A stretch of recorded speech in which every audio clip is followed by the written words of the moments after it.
Isa na naman viewers natin na nagtatanong, Kois, kasama, pwede ba akong makopyright kung kumuha po ako ng picture sa Google?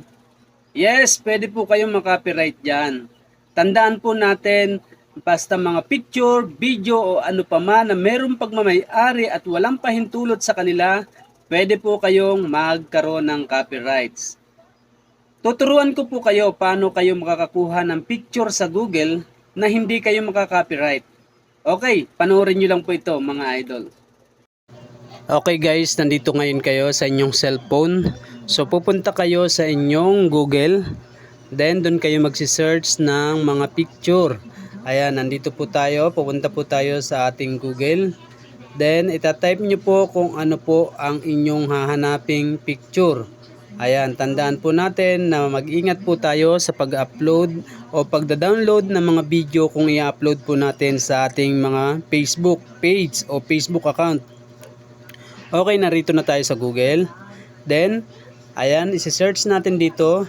Halimbawa ay, eto, sapatos. Okay, sapatos ang hahanapin natin, ano? So, yung sapatos, itatype po natin dito sa taas.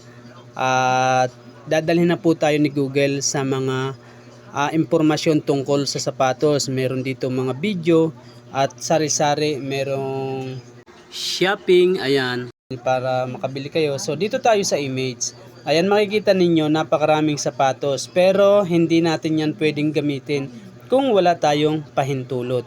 Pwede tayo diyang magkaroon ng copyrights.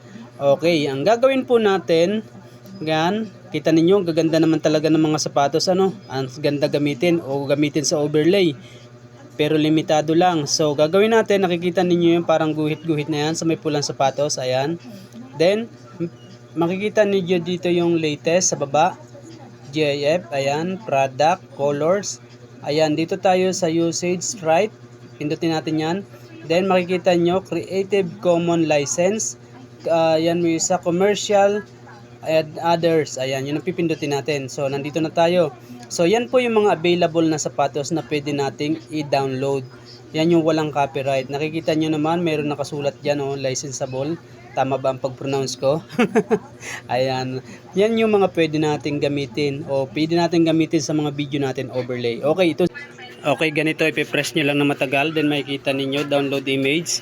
Ayan, magda-download na po yan.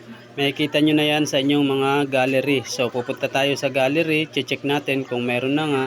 At makikita natin na pwede na natin itong gamitin sa ating mga video na pang overlay. Ayan, tingnan natin kung nandito na nga po. Nag-download na nga. Ayan, wait lang po. So, mabagal. Ayan, makikita ninyo kung naka-download na dahil papasok ito sa gallery natin. Ayan, wait lang po. Medyo matagal talaga. Ayun, ito na. Kita nyo na yung sapatos na pula na sa baba. Ayan, pwede nyo na itong gamitin. Tandaan po natin na lahat ng bagay na hindi natin pag-aari, pwede tayo magka-problema sa ating page, sa ating mga vlog. Kaya hanggang dito na lamang po at maraming salamat.